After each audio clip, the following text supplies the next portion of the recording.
Hello and welcome to agri Mantra. I am Yashi Mishra. आज हम discuss करने वाले हैं इकोनॉमिक्स का एक बहुत ही important topic, national income. National income के काफ़ी कंपोनेंट्स होने की वजह से it becomes difficult to understand and memorise, but ये पूरा कॉन्सेप्ट मैं आपको समझाने वाली हूँ with help of just one definition. Exciting, isn't it? तो हम स्टार्ट करेंगे कीन्स की डेफिनेशन से। कीन्स ने कहा था, national income is the money value of all goods and services provided in a country during the year। मतलब एक कंट्री में एक साल में जो टोटल प्रोडक्शन हो रहा है उसकी मनी टर्म्स में जो वैल्यू है वही नेशनल इनकम है।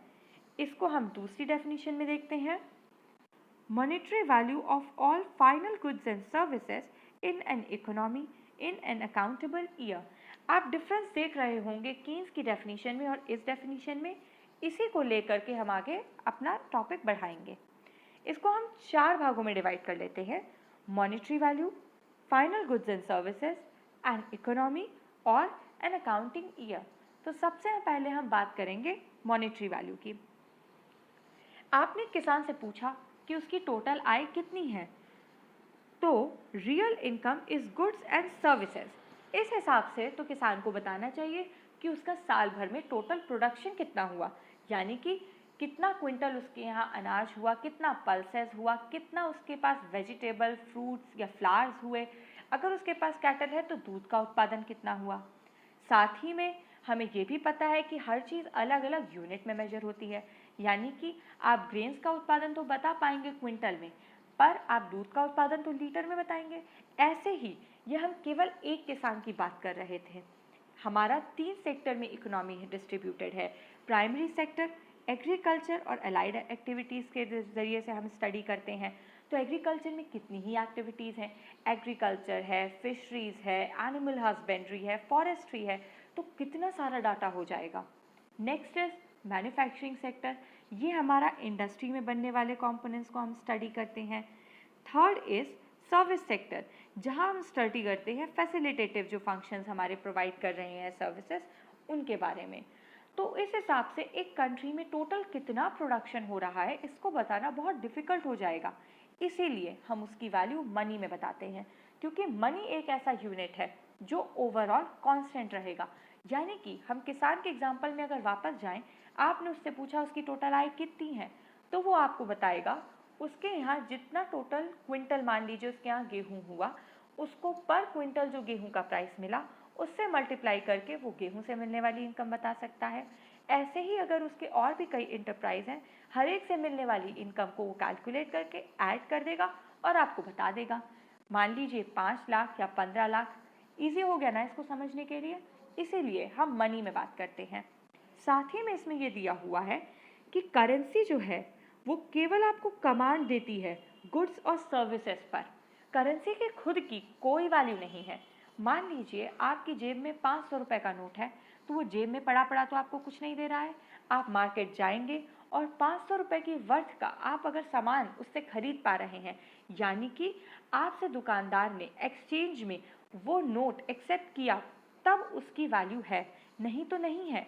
इसको बेहतर समझने के लिए हम डिमोनेटाइजेशन से पहले की बात करते हैं।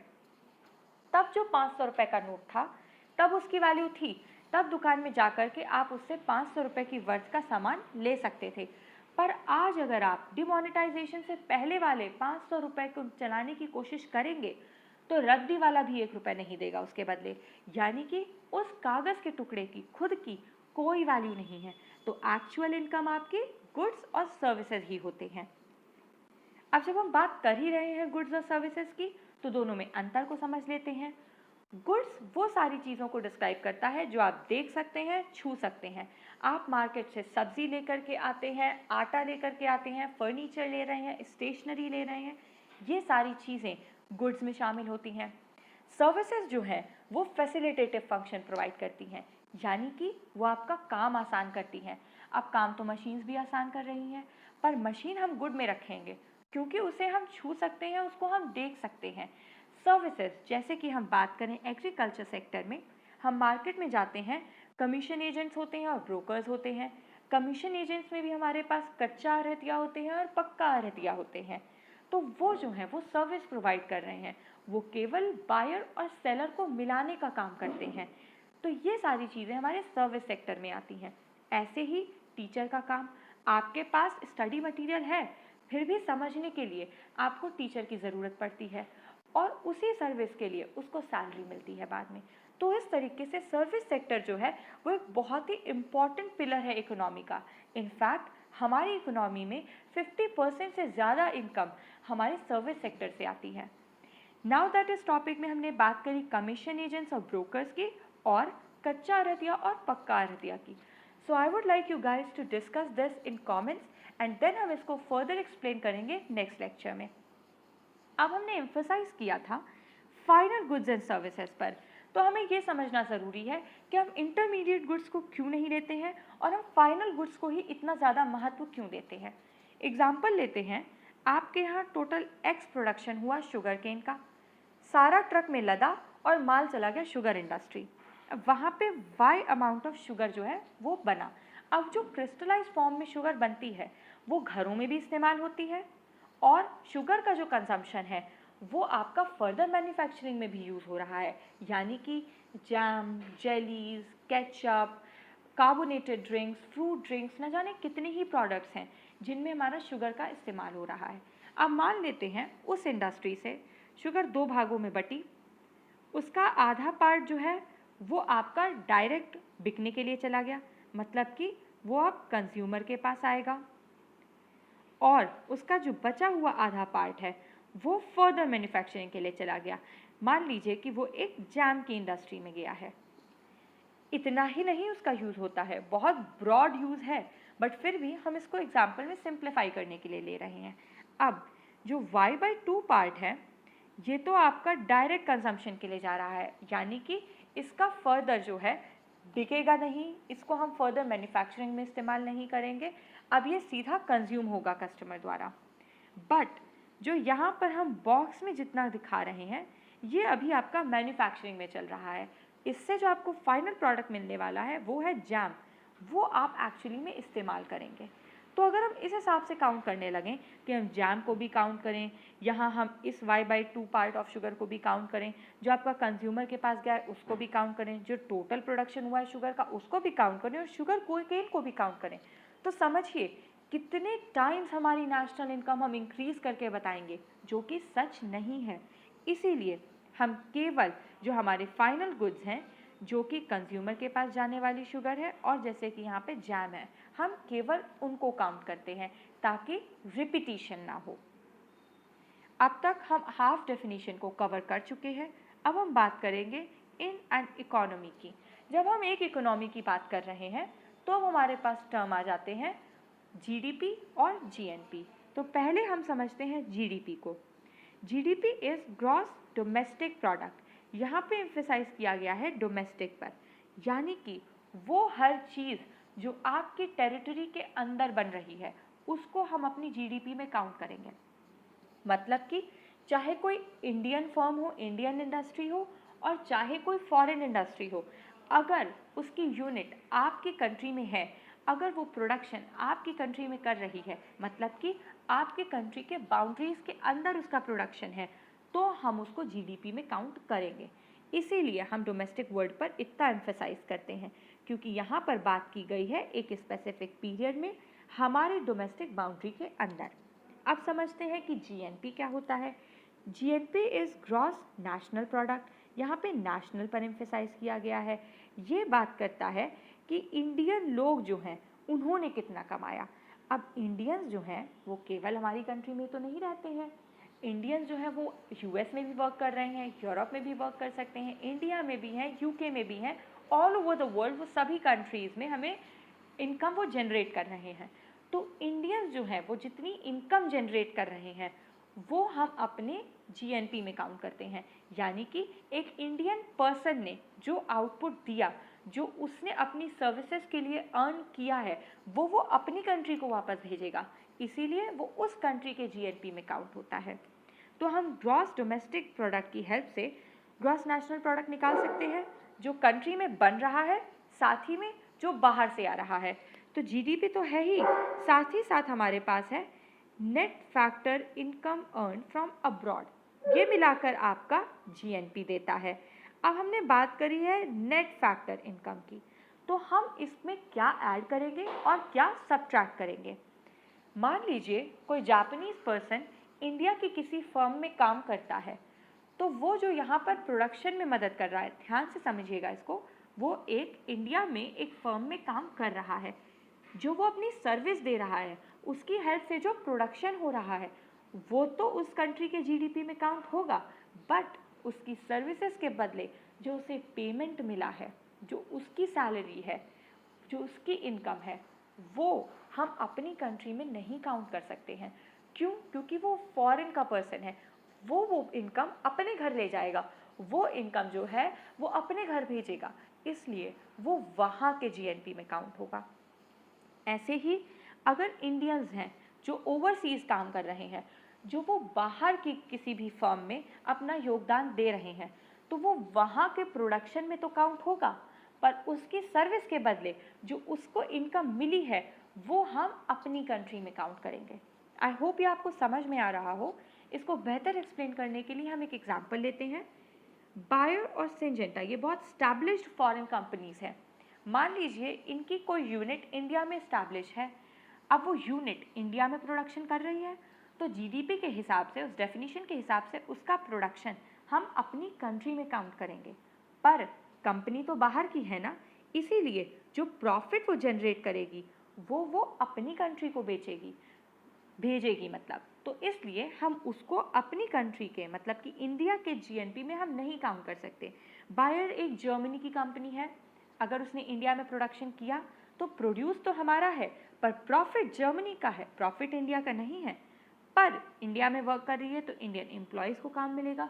जो सर्विस के लिए इनकम इंडियन एम्प्लॉयज़ को इंडिया में रहते हुए मिली है, या अगर उससे बाहर भी जाने पर मिलती, वो हम अपने जीएनपी में काउंट करते।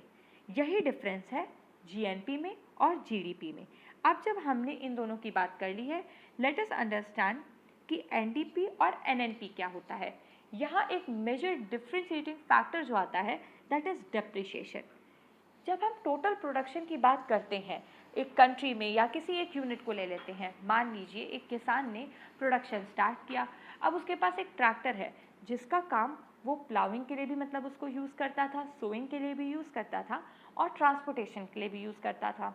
बट अब वो ट्रैक्टर बंद पड़ गया, तो उसको ट्रैक्टर के मेंटेनेंस के लिए कुछ कॉस्ट लगाना पड़ेगा।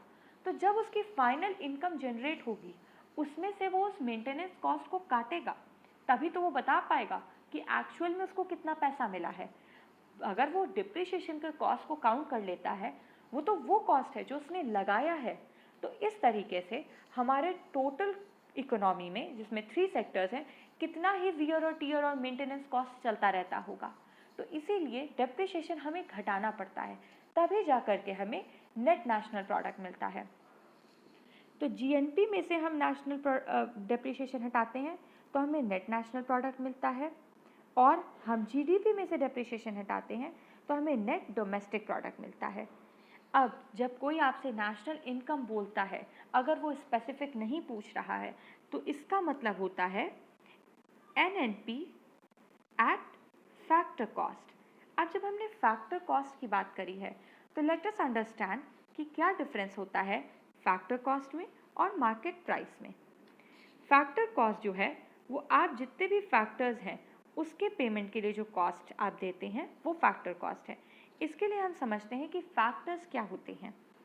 हमारे पास 4 मेजर फैक्टर्स होते हैं: लैंड, लेबर, कैपिटल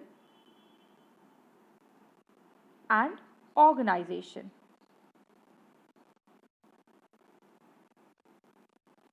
अब इनसे जो मिलने वाला पेमेंट है, यानी कि लैंड से आपको मिलेगा रेंट, लेबर को मिलते हैं वेजेस, कैपिटल से जनरेट होता है इंटरेस्ट, और ऑर्गेनाइजेशन अर्न करती है प्रॉफिट। तो ये जो है ये एक्चुअल में आपका जितने फैक्टर्स लगे हैं ये उसका कॉस्ट है। जो कंज्यूमर पे करता है वो केवल फैक्टर का कॉस्ट नहीं होता है। जैसे कि सिगरेट के बनने की कॉस्ट बहुत कम आती है, पर जो कंज्यूमर पे करता है वो बहुत ज़्यादा होता है, तो मार्केट प्राइस आपका बढ़ जाता है। क्योंकि इसी फैक्टर के कॉस्ट पर जो हमने अभी पढ़े उसके साथ टैक्सेस ऐड होते हैं। तो इस प्रकार से आपका मार्केट प्राइस डिफाइन होता है। जब हम मार्केट प्राइस की बात करते हैं तो तीन मेन चीज़ें हैं जो इसमें जुड़ती हैं, that is transportation, traders margin और नेट टैक्सेस, यानी कि इनडायरेक्ट टैक्स को हम ऐड करेंगे और सब्सिडीज़ को हम सब्ट्रैक्ट करेंगे, क्योंकि सब्सिडीज़ आपको मिलती हैं, इंडस्ट्री को मिलती हैं, उसको कॉस्ट नहीं लगाना पड़ता है उसका। सो जब हम बात कर रहे हैं ट्रांसपोर्टेशन की और ट्रेडर मार्जिन की, ये चीज़ें हम फैसिलिटेटिव फंक्शन में मानते हैं, यानी कि सर्विस में, तो इसको हम सर्विस सेक्टर में काउंट करेंगे। तो कायदे से अगर देखा जाए तो हम मार्केट प्राइस में एक्चुअली फैक्टर कॉस्ट के साथ केवल नेट इनडायरेक्ट टैक्सेस को जोड़ते हैं। जब तक हम बात नहीं कर रहे हैं कि हमने फैक्टर कॉस्ट स्पेसिफिकली हम बताएं, तब तक हम जीडीपी, जीएनपी, एनएनपी, एनडीपी, ये सारी ही चीज़ें मार्केट प्राइस पर बता रहे होते हैं। बट नेशनल इनकम हमारा एक्चुअली में क्या होता है, एनएनपी एट फैक्टर कॉस्ट। तो एनएनपी एट फैक्टर कॉस्ट में निकालने के लिए हमारे पास जो नीचे यहाँ दिया हुआ है फॉर्मूला, उसकी हेल्प से हम मार्केट प्राइस यानी कि एनएनपी एट मार्केट प्राइस से हमारे जो नेट टैक्सेस हैं हम उनको सब्सट्रैक्ट कर देते हैं, तो हमें एनएनपी एट फैक्टर कॉस्ट मिल जाता है। ना केवल एनएनपी, इसी तरीके से हम फैक्टर कॉस्ट पे जो हमारे 4 कंपोनेंट्स हैं नेशनल इनकम के, हम उन सभी को निकाल सकते हैं। अब हम बात करेंगे लास्ट कंपोनेंट ऑफ डेफिनेशन की, which is in an accounting year. यहाँ हम अकाउंटिंग ईयर की ही क्यों बात करते हैं, साल जो है हमारा वो तो जनवरी से लेकर के दिसंबर तक होता है, बट जो हम फाइनेंशियली रूप में देखते हैं इंडिया में, it is from 1 April to 31 March.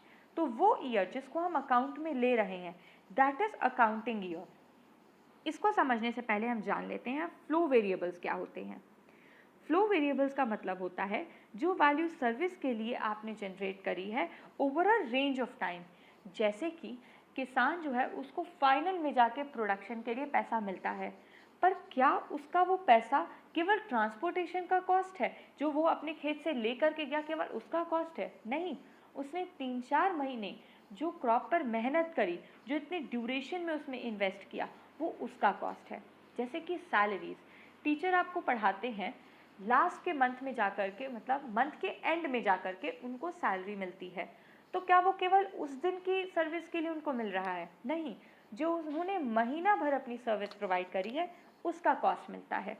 तो क्योंकि हम इनकम की बात करते हैं, हर तरीके की इनकम जो है वो आपकी एक ड्यूरेशन में जो आपने सर्विस प्रोवाइड करी होती है उसका कॉस्ट होता है। इसीलिए नेशनल इनकम एक फ्लो वेरिएबल है। ये एक बहुत इंपॉर्टेंट चीज़ है ध्यान रखने के लिए। अब जब हमने ईयर की बात करी है, सो वी मस्ट नो कि हम नेशनल इनकम को किस हिसाब से काउंट करते हैं। उसको हम कांस्टेंट प्राइस पर भी ले सकते हैं और प्रेजेंट प्राइस पर भी ले सकते हैं, बट हम कांस्टेंट प्राइस पर प्रेफर करते हैं। जैसा कि हमें पता है, अभी हम अपनी जो नेशनल इनकम है वो 2011 और 12 को बेस ईयर मान के कर रहे हैं। तो अब हम इससे समझेंगे कि हमें बेस ईयर मानने की ज़रूरत क्यों पड़ती है। मान लीजिए हमने 4 साल लिए, 2015, 16, 17 और 18।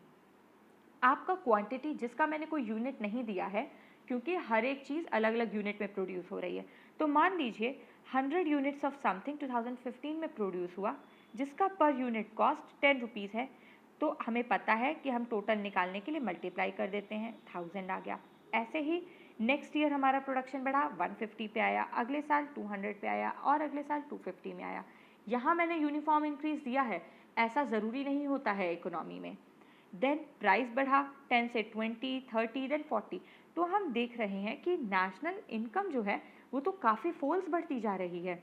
1000 से 3000 हो गई, 3 गुना।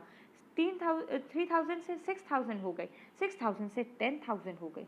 तो कांस्टेंट प्राइस एक सही तरीका रहेगा, क्योंकि जो प्रेजेंट प्राइस है, जो कॉन्टिन्यूस फॉर्म है, वो एक्चुअल में आपकी इनकम को नहीं दे रहा है। इसको हम एक और एग्जांपल से समझते हैं। मान लीजिए 2015 का जो डाटा है वो एज इट इज़ है, बट 2016 में 150 होने की जगह आपका ये 100 ही रहा। बट क्योंकि प्रोडक्शन कम हुआ, पॉपुलेशन ज़्यादा है, तो डिमांड ज़्यादा होगी। डिमांड ज़्यादा होगी तो उसको सफाइस करने के लिए प्राइसेस बढ़ जाएंगे। तो हम मान लेते हैं कि प्राइसेस 20 रुपये के हिसाब से ही बढ़ गए, तो अब हम 100 इंटू 20 करेंगे तो हमें 2000 की इनकम मिलती है। हमने क्या कहा था, रियल इनकम तो आपके गुड्स और सर्विसेज हैं।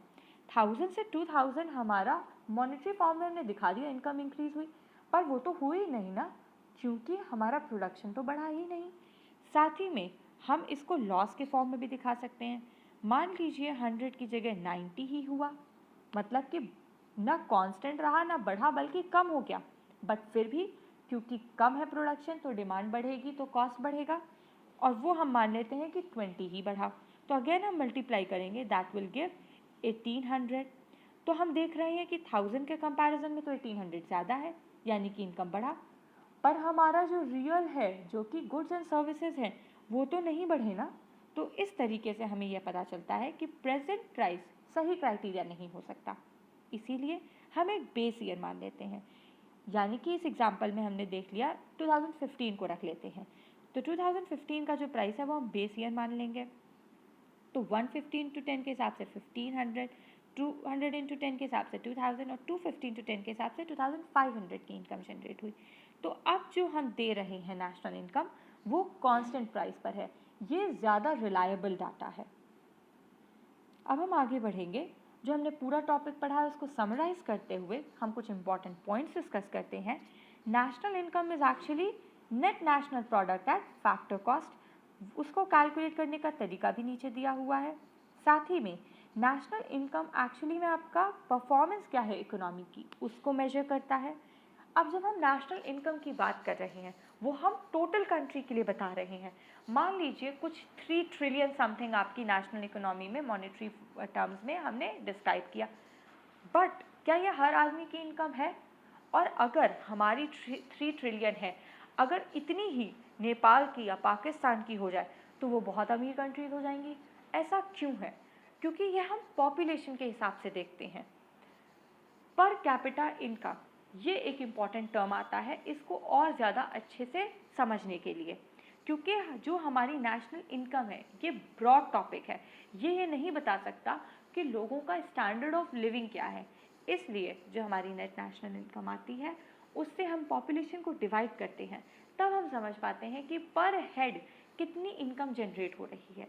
ऐसे में भी अगर हम मान लेते हैं कि हमारा पर कैपिटा इनकम 10 लाख आया, तो 10 लाख आने का मतलब ये नहीं है कि हर पर्सन की इनकम 10 लाख है एक ईयर में, किसी की 2 भी हो सकती है, किसी की 50 भी हो सकती है, ये हम एवरेजली काउंट करते हैं, इसीलिए ये भी बिल्कुल सही डाटा नहीं है, बट ये थोड़ा सा आपके कॉन्सेप्ट को ज़्यादा बेहतर समझने में हेल्प करता है। अब 2 चीज़ें बची हैं, that is personal income and disposable personal income. Personal income ये बताता है कि आपकी जेब में जो पैसा गया वो आपकी इनकम है। जैसे कि जब आप सर्विस ज्वाइन करते हैं, एक आपका बनता है कॉस्ट टू कंपनी, बट आपको उससे कम मिलता है। मान लीजिए कि आपकी नौकरी तय हुई कुछ 18 लाख पर एनम में, बट आपको जो एक्चुअली में मिल रहा है दैट इज़ 14 लाख। तो ये 4 लाख गया कहाँ? ये गया आपका डेप्रिशिएशन कॉस्ट में, इनडायरेक्ट टैक्स में, और जो प्रॉफिट अभी डिस्ट्रीब्यूट नहीं हुए हैं उनमें। तो पर्सनल इनकम जो आपको एक्चुअली में मिली वो 18 लाख नहीं है, वो 14 लाख ही है। अब उस 14 लाख में से भी अभी ये आप पूरा खर्च नहीं कर सकते हैं, इसमें से कटता है डायरेक्ट टैक्स। डायरेक्ट टैक्स हमारा इनकम टैक्स होता है, वो पर पर्सन उसकी सैलरी के हिसाब से डिडक्ट होता है। तो अभी उसमें से जब आपका डायरेक्ट टैक्स कट जाता है तब वो आपके डिस्पोजेबल पर्सनल इनकम के फॉर्म में आता है, यानी कि अब आप उसको अपने हिसाब से खर्च कर सकते हैं। आई होप आपको नेशनल इनकम का पूरा टॉपिक समझ में आया हो। Please like this video, subscribe the channel, and please tell me in comment section if you want more of it. We'll provide you more content. Thank you.